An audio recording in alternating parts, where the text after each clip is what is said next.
What we are seeing is a lot of children spending so many hours a day on platforms that are profiting from their anxiety, from their distraction, and they are actually designed to be addictive.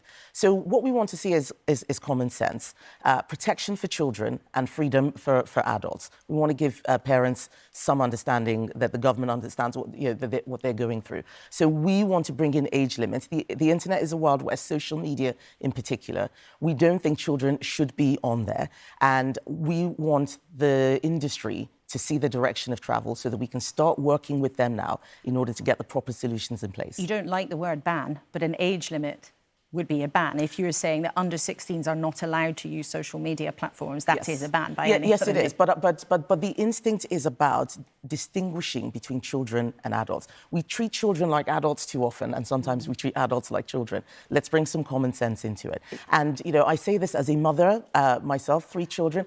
I worked in tech. It is so difficult and so complicated. And you get the peer pressure, you know, parents feeling that, well, we've got to do it because everybody else is on there. I'm not saying it's going to solve everything. There will be children who find workarounds, just as there are kids who get fake IDs to buy their beer.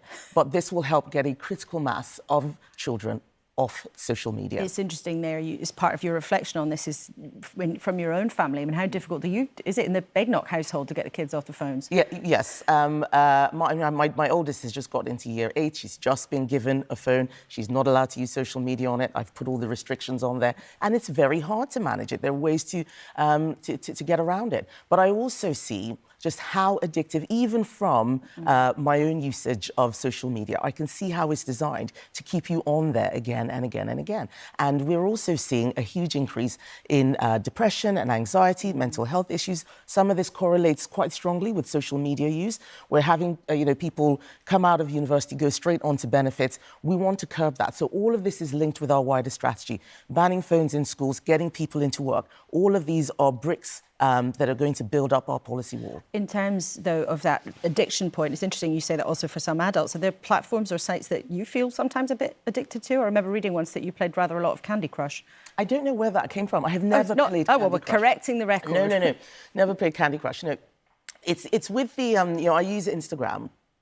And it's actually, there are lots of funny things that go on. And you go on it to check a message, and then half an hour later, you realise that you've just been looking at memes and things like that. It is designed to be addictive.